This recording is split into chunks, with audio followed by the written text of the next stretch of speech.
This is Becoming You Again, the divorce podcast that helps you with your mental and emotional needs, supporting you all the way through your divorce and moving into your future afterwards. I'm so glad you're here. I am your host, Karen Nelson.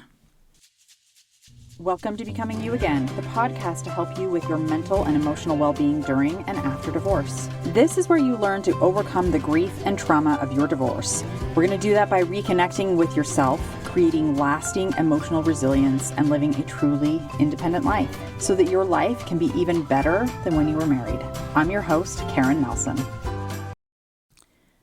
Welcome back to the podcast, my lovely ladies. I am so happy to have you here.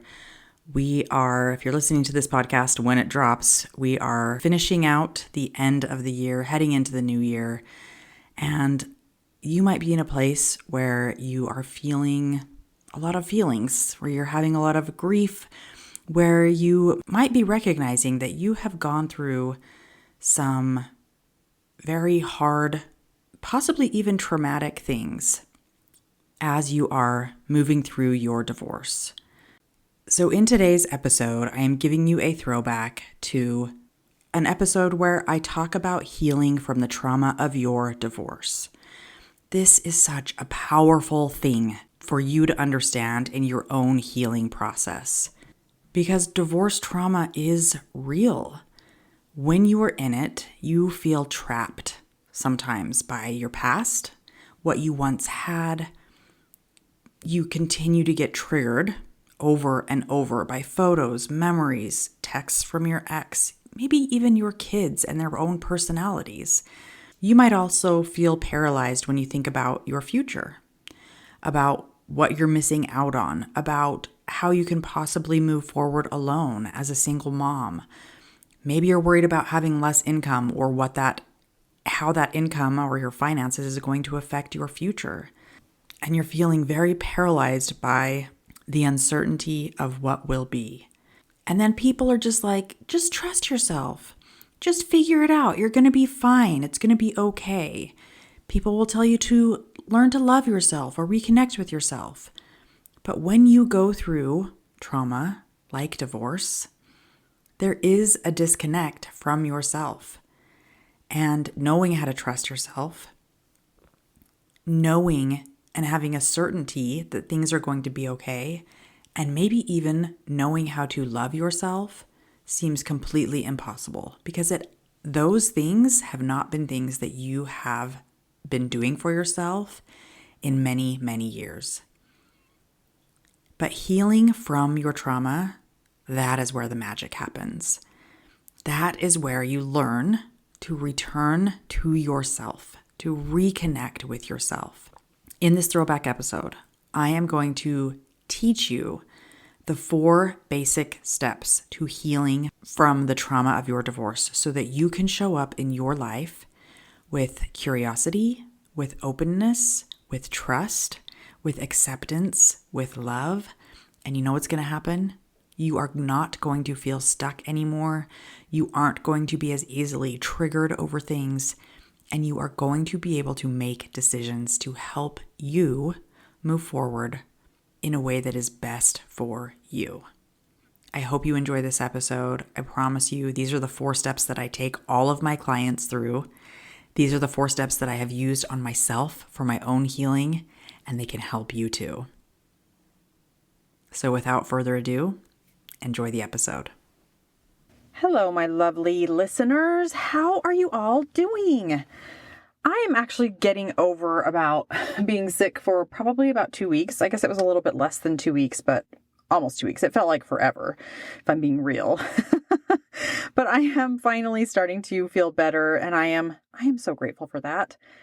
You know, when you're in the middle of being sick and it just feels like your world is going to end and you're going to be like this forever, that is maybe the worst feeling in the world. And I hated every second of it, I have to say. I was sick with a cold for about a week, and then I started to feel a little bit better. And then I was hit with another wave of sickness for about another week, just a little less than another week. But I was so tired and exhausted and depleted. But I have come to this realization that maybe played into why I was feeling so down and out for so long. And I find this really fascinating. I am a few months into my trauma-informed training course that I've been going through. And as part of this program, we bring our own relationship trauma that we need to work through firsthand so that we can experience what we're learning on ourselves and then take it to our clients as we are helping our clients, heal from their own trauma as well. So every week we have a class session where we learn about things. And then another day in the week, we have our own processing calls with our coach where we can process through anything that we want to, right? So that we can heal through our own trauma, whether it's with our own relationship that we bring or just anything that we want to be coached on as well. So I've been working through some of my own shit on these processing calls, and whoa, some stuff has been coming up that I really hadn't been making space for and really didn't have a voice to be heard that needed to be heard. So as I've been going and working on these processing calls with my coach, I have been able to open up and make space for things that needed to come forward and to be heard. And I'm learning that sometimes with that trauma healing and opening up and allowing for, your body can get physically sick. Now, I don't know if this is why I was sick for so long. I can't say for sure, but I will say to be feeling down and sick and then recognize that I'm starting to feel a little better, have a processing call, and then immediately get hit with another sickness. To me, those dots are adding up in my head of, oh, I've got some things that are happening in my body to where my body is reconnecting with myself, my nervous system, my breath work, my soul, my mind, all of it is coming together. And part of that healing needed to be purging of whatever was held on in my past. Now, again, this is just a story that I'm telling myself, but it makes sense to me, and so I'm going to keep it. This isn't everyone's lived experience when it comes to trauma, when it comes to healing, when it comes to working things. Sometimes we just get sick because we get sick, right? And sometimes that's just what's happening.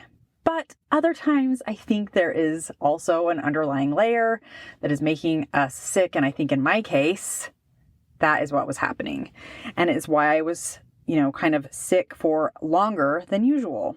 And this kind of leads me into today's topic, which is healing from the trauma of divorce. I want to give a disclaimer here that I am speaking of trauma as it relates to the impact certain events have had on your ability to regulate your nervous system. And if you believe that you have deep-seated trauma from abuse, or if you believe that you have PTSD, or maybe you've actually been clinically diagnosed with that, or something else, and you haven't worked through this trauma with a therapist, I highly recommend that you do that for yourself. That's really important that you get the specialized care with a therapist that you need.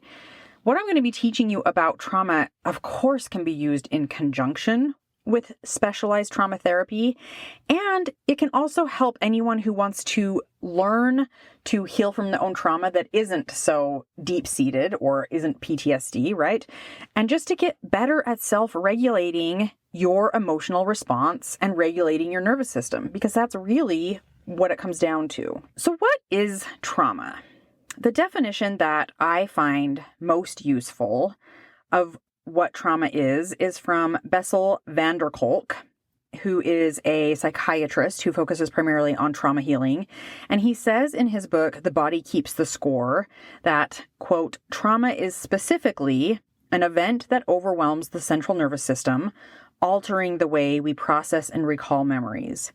Trauma is not the story of something that happened back then. It's the current imprint of that pain, horror, and fear living inside people. Close quote.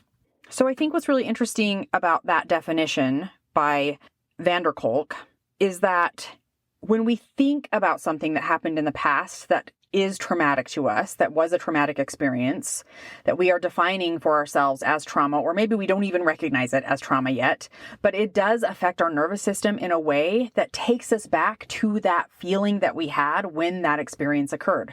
So it's like we are re-experiencing it in the moment, and we may not even understand why. We may not have connected it to something in our past yet, but what's important is that it's happening currently again. With whatever is going on around us in our experience, we can't move past that because we are recreating it inside our body, inside our nervous system, and it is like remembering that feeling and bringing it back to the present. It's what we're feeling right now. And I think what we often think of when someone says they have experienced trauma in the past is we think of a big major occurrence in our lives, like sexual abuse or a natural disaster or disease or something like that. But I also want you to understand that trauma can be caused by smaller events as well. And maybe these don't seem small to you, but divorce, obviously, if you're experiencing right now, it is a big event, right? It is to you possibly a big T trauma. Emotional abuse, death of a pet, death of a family member, something like that. And what might be traumatic to a lot of people may not be traumatic to others.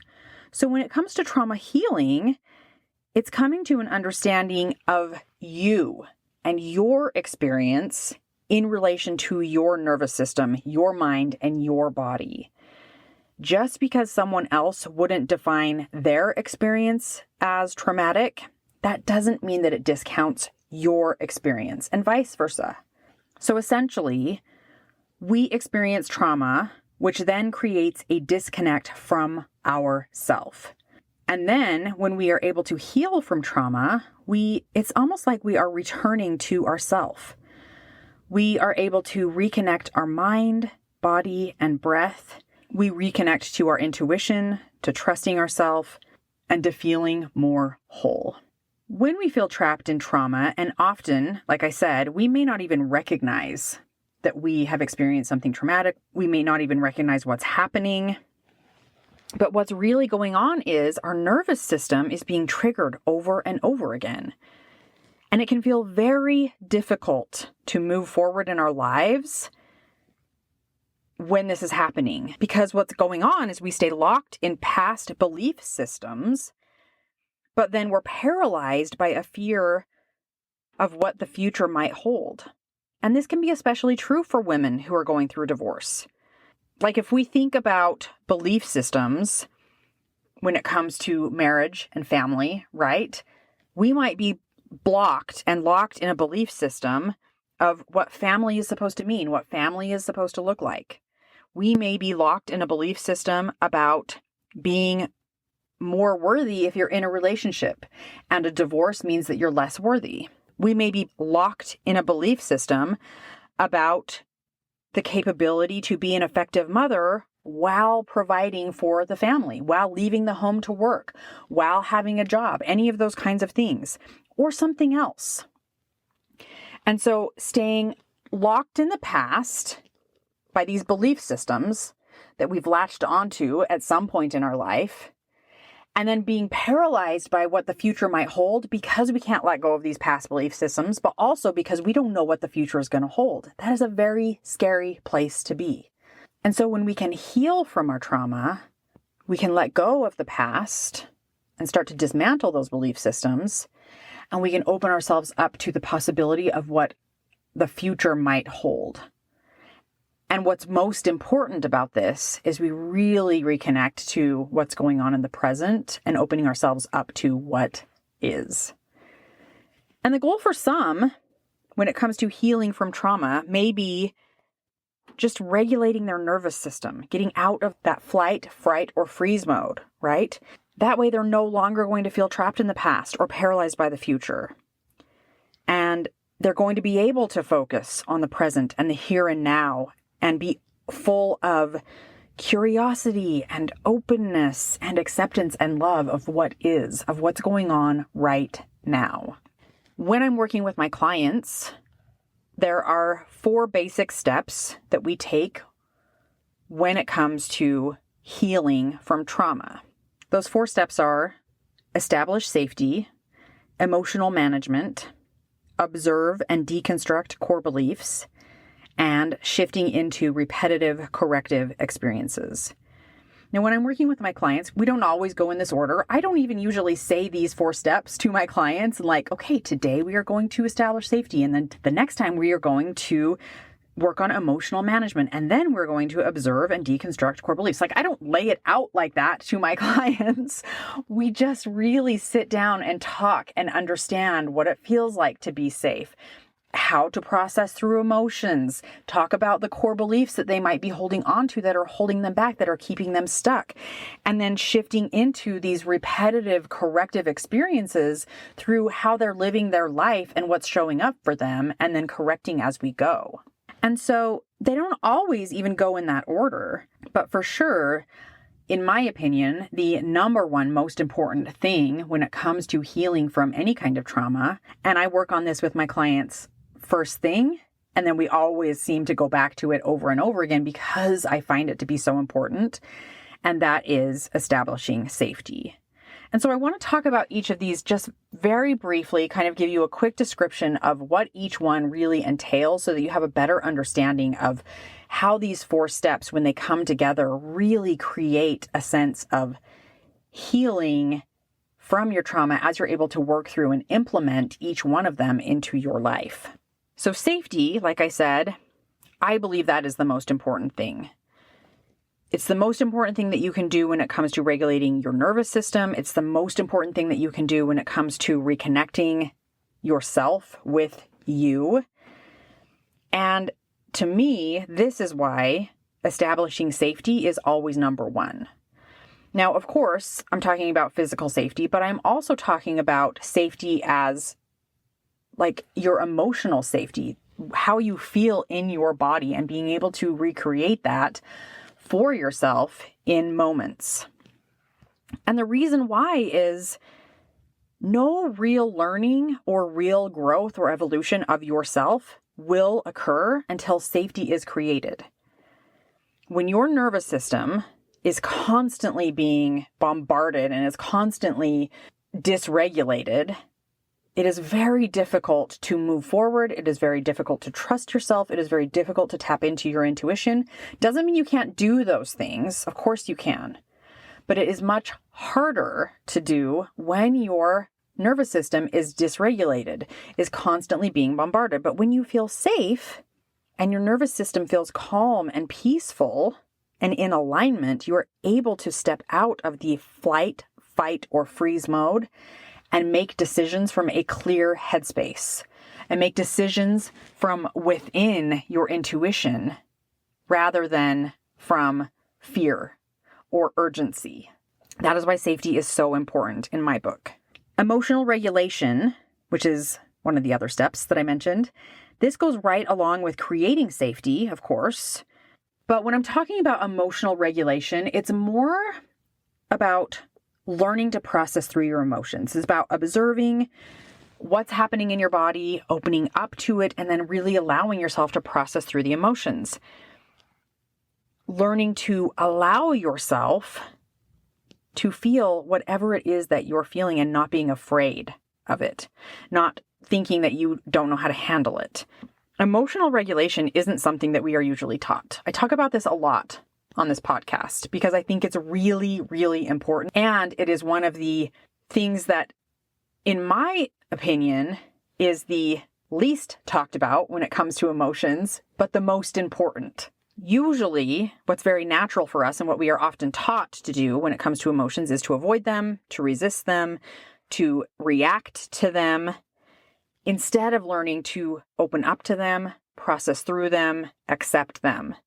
And once you can learn how to regulate your emotions, to manage them, to allow them to process through them, that is when some real healing is going to begin to occur when it comes to your divorce trauma. Another step is observing and deconstructing core beliefs. And this is when you begin to learn and understand what some of those core beliefs are that you have. And then you get to question whether or not those are beliefs that you want to continue leading your life with. And these beliefs come from a variety of things that have shaped your life. And this list includes, but it is not limited to, the things that I'm going to list here.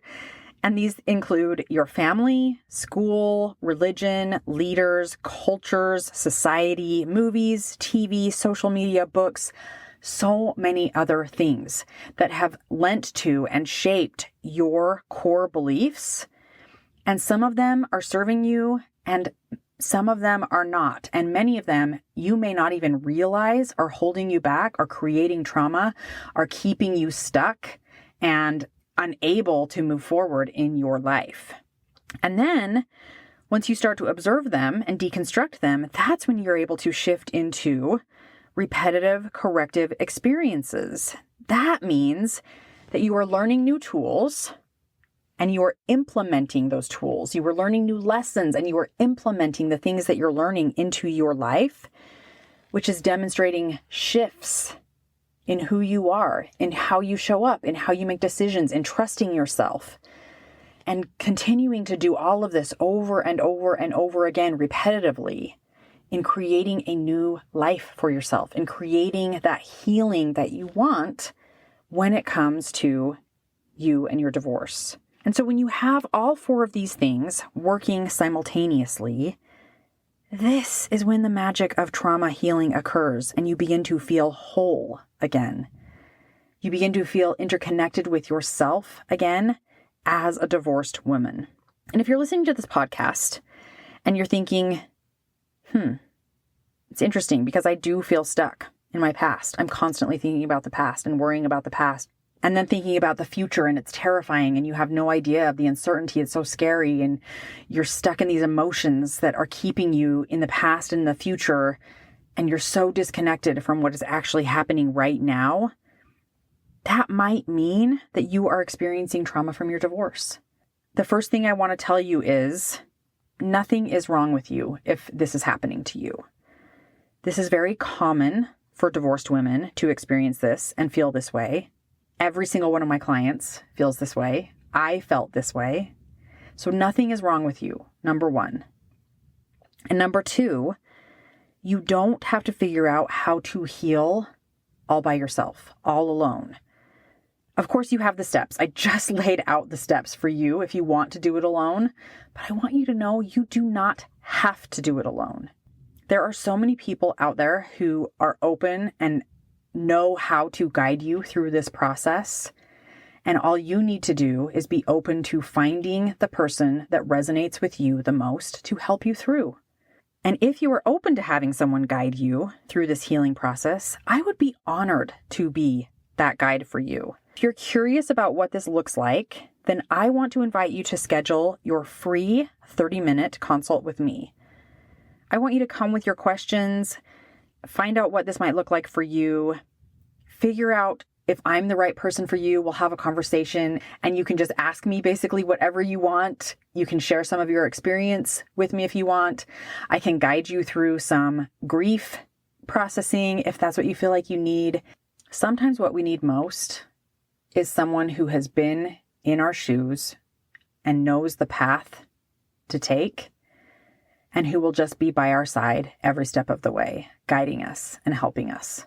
If that sounds like something that you want and you're interested in finding out more about, you can schedule your free consult with me by clicking the link in the show notes, or you can go to my website, KarenNelsonCoaching.com, and schedule it there. Trauma is real.